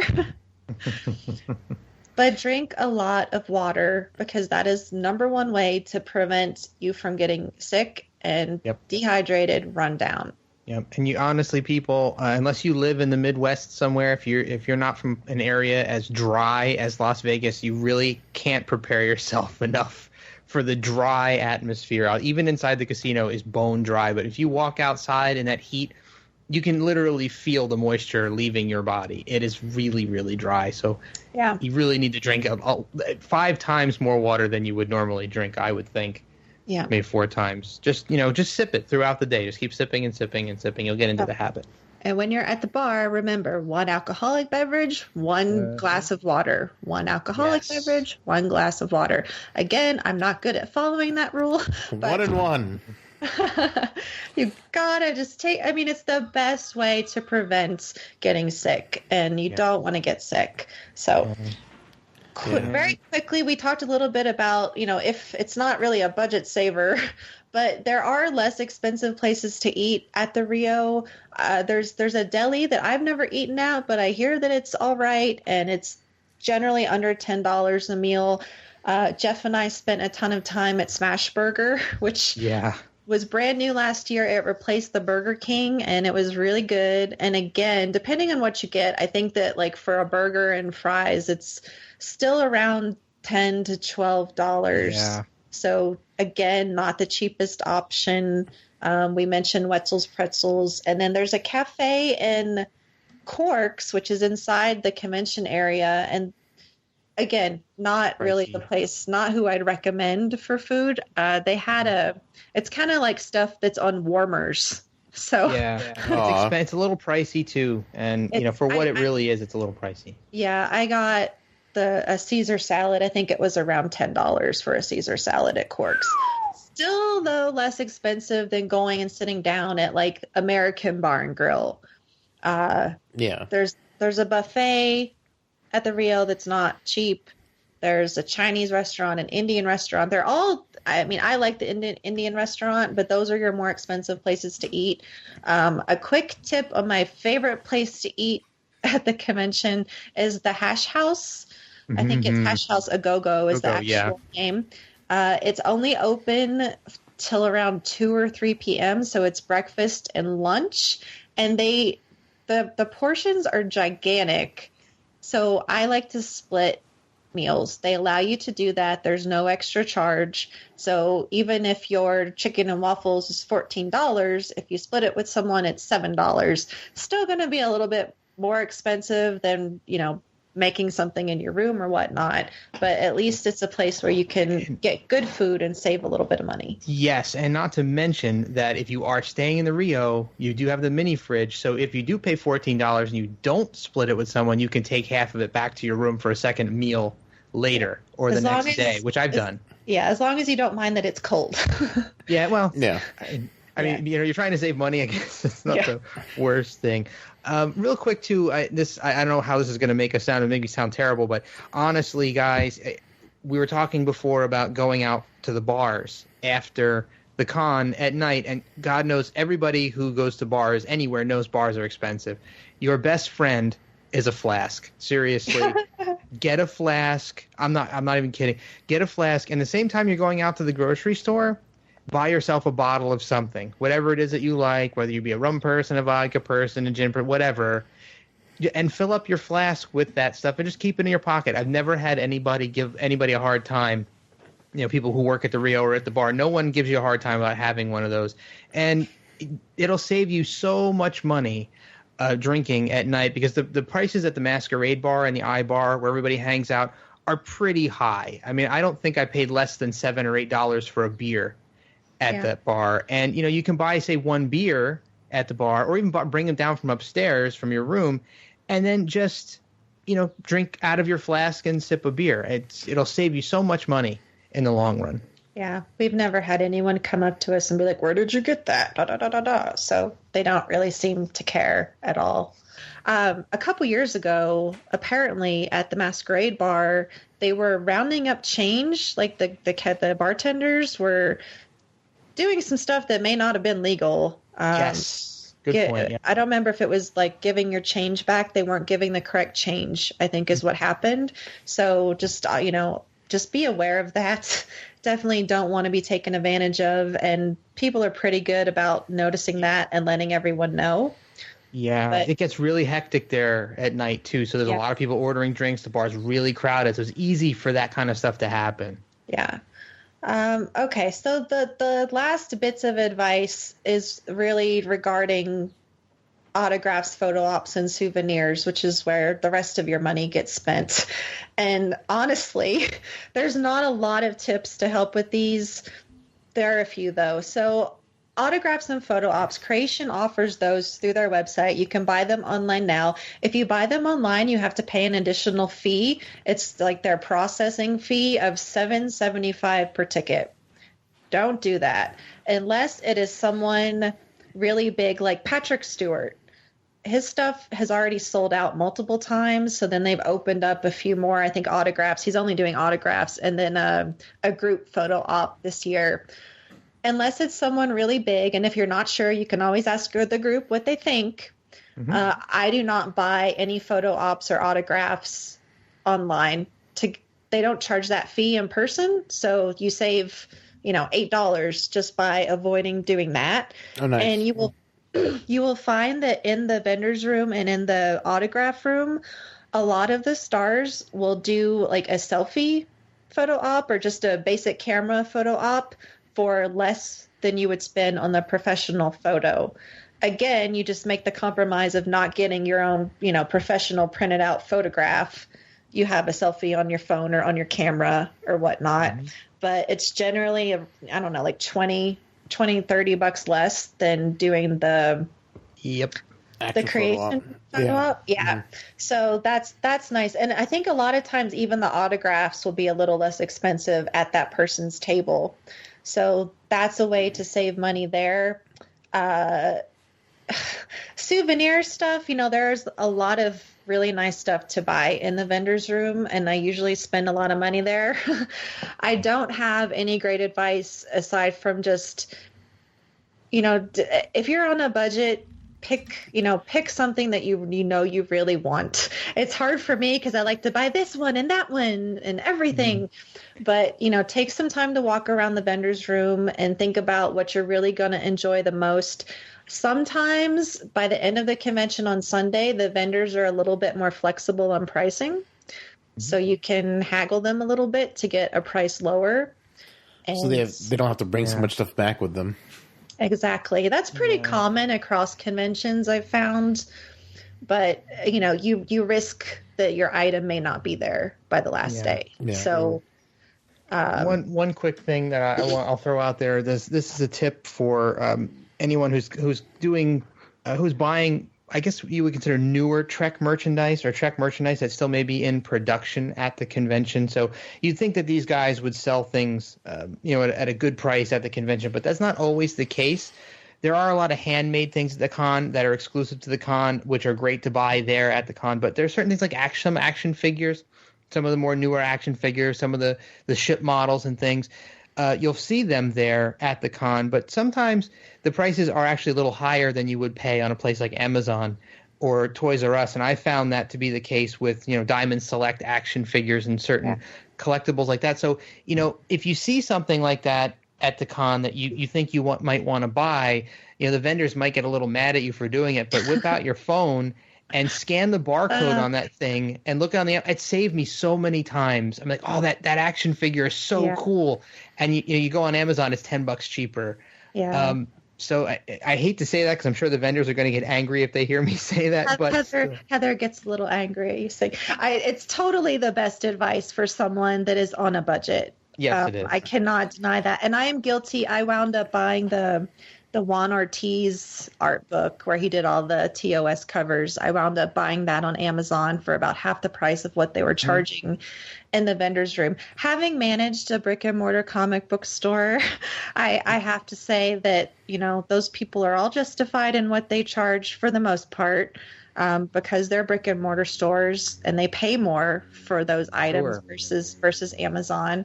So, spend your money wisely. If you have the extra money, I think it's great to support our vendors. It's not cheap to have a table in the vendor's room either, but definitely if you're on a budget, stuff like books or toys, you can definitely find cheaper online.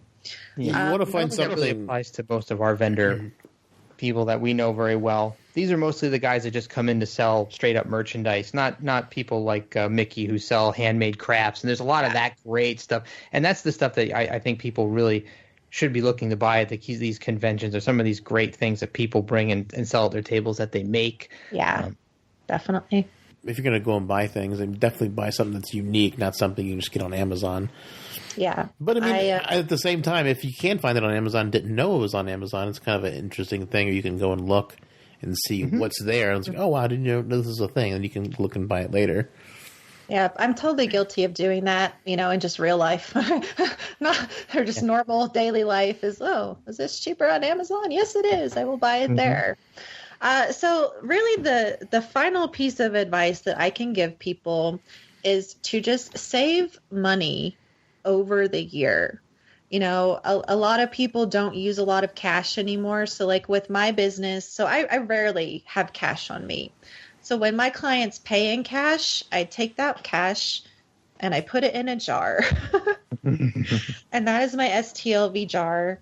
And so by a full year that goes around, I've saved $1 here, $5 there, $10 there, and then I've got a lot of cash that I can spend at the convention.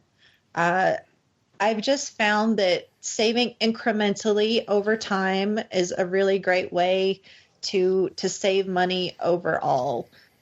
It'll definitely it helps to have that cash on hand to know I've got $200 that I can spend at the convention versus I don't really know. So here's this credit card. Here's that credit card. Yeah.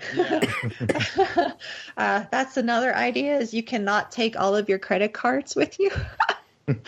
That will help you not spend a ton of money as well. At the end of the day, I budget a lot of money for this convention. I think annually I spend between $2,000 and $3,000. That is sharing a room with only one person staying at the Rio. That's buying a 5-day general admission pass. That's buying airfare.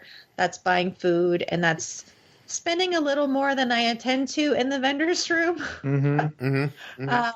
I think at the end of the day, once if you pay, you get your ticket in advance, you can pay for your room in advance, by the way, which may be helpful for some people. Once you book it, you can actually call ahead of time and just go ahead and pay for that. So that's a good idea, is to pay that off ahead of time, and you're still spending the money, but it doesn't hit you all at once. Versus, going to the convention, buying all this stuff and then paying for your room. That's where it can really add up and get you. But ultimately, just save incrementally, and you'd be surprised with what you have by the time con season rolls around. Absolutely true. Excellent. Thank you for all this information. It's just like it's nice to think about and be able to like kind of plan maybe for next year, start just saving a little bit here and there to make it a little bit easier to do. Yeah, I would always recommend booking your room as soon as possible. With the Rio, you pay, I think it's an $80 fee to hold the room, and you can cancel and get your money back at any point. But just for me, knowing that locking in the rate as soon as possible will ensure your cheaper rate, I tend to do that. Like the minute that those rates go up, I go ahead and call and book my room, and I think you can do the same with the Gold Coast as soon as those rates go up. I don't think the Gold Coast has sold out, so they haven't had to renegotiate a new discount with them. Nice. But yeah, there are definitely ways to save money.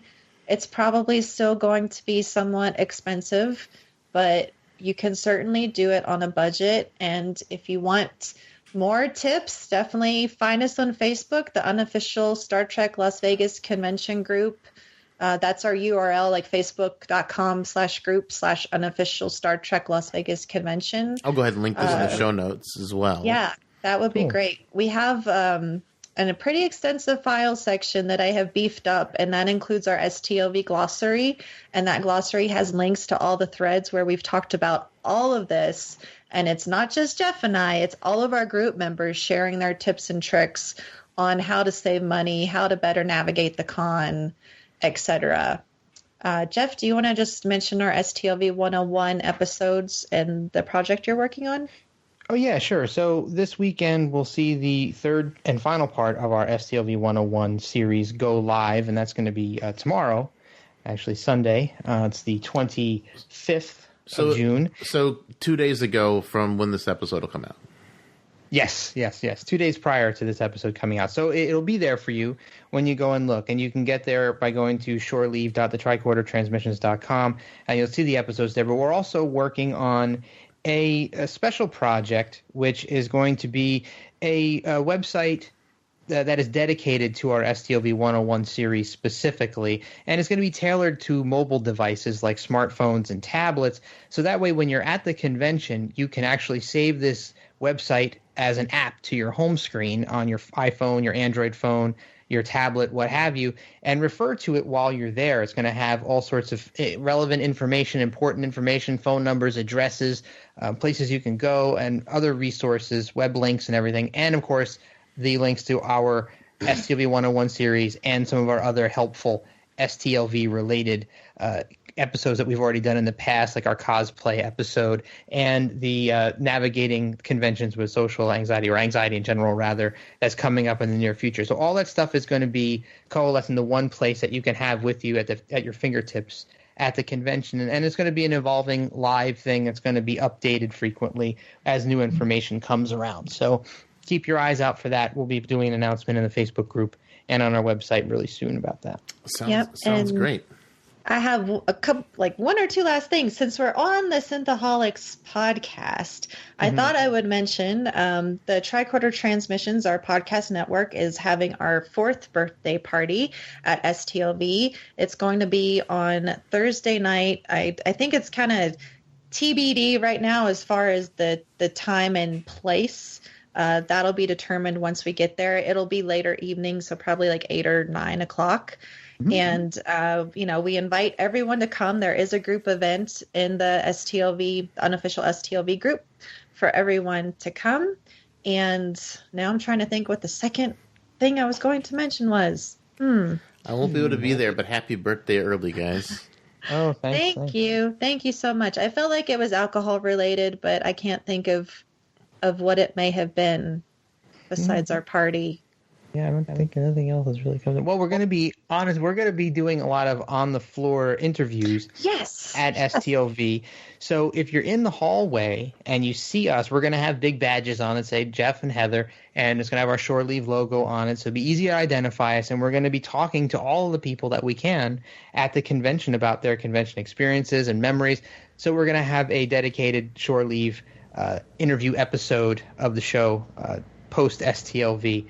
And I think we're going to be trying to do a live stream at some point on Facebook as well. We talked about that, doing some Facebook Live stuff as well from the convention floor. Oh, that'd be awesome. This is why Jeff is my podcast partner, because he can read my mind. That is exactly what I wanted to say. And honestly, when I listened, it was one of the most recent podcasts that Synthaholics did where you were at a local convention and you were just talking to people about their reactions to Discovery. Yeah. We had kind of planned on doing these interviews beforehand, but that episode just really solidified the fact that it. It's just so much fun to talk to fans and listen to what they have to say. So thanks for that. It definitely inspired us to move forward with our idea of talking to people on the convention floor. So certainly look out for us to have a little interview if you're coming. Yeah, guys. I know. We've got one member who's going to be one listener who's going to be going, Joe DePinto. He will be at Star Trek Las Vegas this year, so hopefully he'll be able to find you guys and say hi. That would be awesome. Yep, that'd be great. Cool. Yeah, we'll give out our Twitter handle so you can you can tweet at us when you're there, and we'll be able to meet up with people at some point during the 5 days. So I know Heather and I will be checking our Twitter feeds on and off, I'm sure, as people talk to us. So like I said, I'm Warp Factor Jeff on Twitter if you're looking for me. Yep, I'm LLA Posper. Or you can tweet at our show, which is simple. It's at Shore Leave. Heather and I both get the notifications for that account. So if you're looking for us or just want to say hi or you're looking to be interviewed and be on the show, tweet at Shore Leave while you're there too, and both of us will get it. Yep. Fantastic. Any other social media where you want people to look you up at? Oh, God, we're everywhere. We're on Facebook at facebook.com/the Tricorder Transmissions. We have our own website, thetricordertransmissions.com, that has links to our other social media avenues. Our Twitter for the network is at Tricorder Show. We also have a YouTube channel that you can get to through our website, thetricordertransmissions.com. What am I missing, Heather? Nothing. I'll just reiterate for the 1,000th time. So please come join us on Facebook at the Unofficial Star Trek Las Vegas Convention Group. Incredible group of people. It's an awesome group. Yeah. Check, so much check it fun. out. Yeah. Well, our music, our intro is provided by Dave Wilkes. Warp 11 provides the rest of our music. You can find this show at synthaholics.com. You can email us so we can read your emails on the air at synthaholics@yahoo.com. Go on iTunes, rate us and review us, because and go and rate and review the Tricorder Transmissions and Shore Leave, because these things are important for us to gain new followers. So rate and review our show, rate and review their show. Follow them on all their social media. Follow us. I'm at David_J_Duncan. The show's at Synthaholic Duo. Aaron's at Blackbird 2004. Guy is at GS Davis Art. And thank you all so much for listening. Live long and prosper, and have fun at Star Trek Las Vegas. It's over, I'll puke in the sink, and we'll cry till we laugh, and we'll both shit our pants. You're the best drinking friend I ever had.